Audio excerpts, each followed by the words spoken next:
Kevin Glass with Town Hall, and I'm here with Florida Governor Rick Scott. He's graciously taken a couple minutes to talk with us. Thanks for being with us. How are you doing today? I'm doing great. Now, you were elected in 2010 under a kind of national wave of Republican victories, and especially as someone with a lot of private sector experience. And we're hearing a lot during this election cycle that private sector experience might not necessarily be all that helpful in public office, but you certainly have had some successes in Florida. Oh gosh, you know, it's very helpful. I mean, you know how business works. You know what it takes to grow businesses. If you think about it, the biggest issue we have in the country is jobs. It's private sector jobs. And so having business experience pays off. I mean, think about it. If we want more American jobs, we need to have more American families, American businesses that do well. And so how do you do it? You reduce taxes, you reduce regulation, you make it easier to get permits, you get rid of the litigation that's just frivolous. So if we do that, then American consumers and American companies will buy more American products and we'll have more jobs. If we do the opposite, if we have the highest corporate tax rates in the world, I think we have the second right now, if we have more litigation in the rest of the world, more permitting, more litigation, deficits, all this, why would you think companies are going to flock to America? They're not. They're going to flock out of America. So we've got to change the direction of the federal government.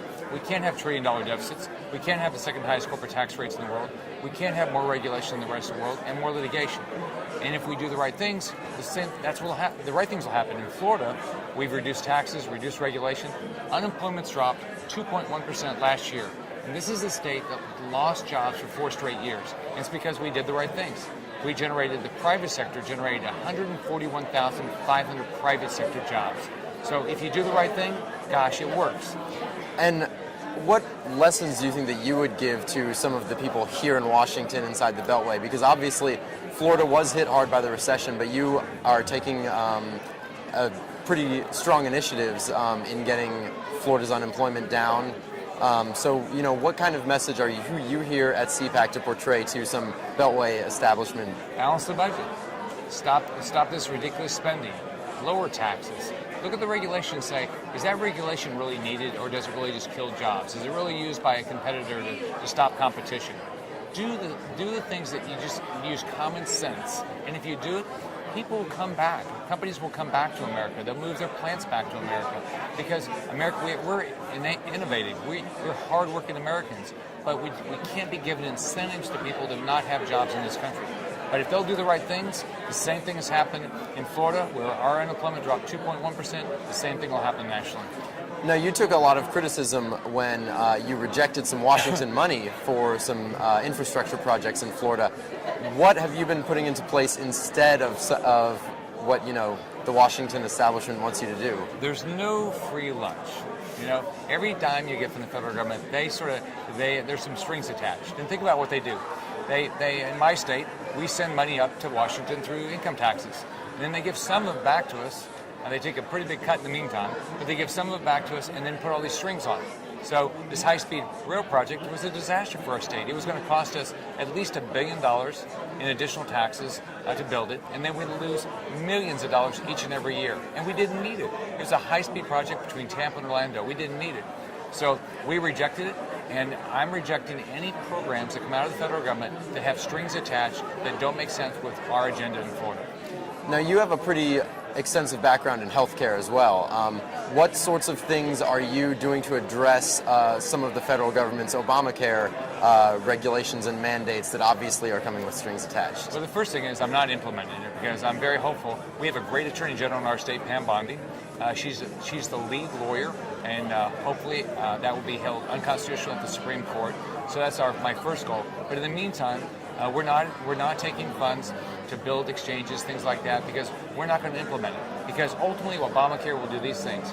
It overpromises. It's like every government program, healthcare program in the world. They overpromise, they run out of money, they underpay providers, and they ration care. So it's bad for patients, it's bad for taxpayers, and it's a disaster for businesses because our businesses will be at a significant economic disadvantage to businesses in other countries. So I'm going to fight it all the way.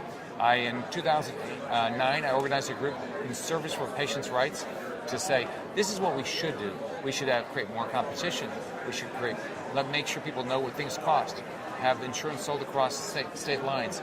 Give you as an individual the same tax breaks as employers. so you own your own health care policy, and reward people for not smoking, for exercising, and for eating right. That will drive the cost of health care down and drive health insurance down, so more people will be covered.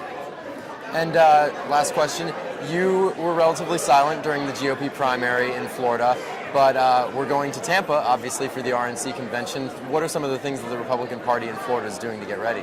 Gosh, we're very active. First thing we're doing is we're making sure that all the candidates, we get information out about all the candidates.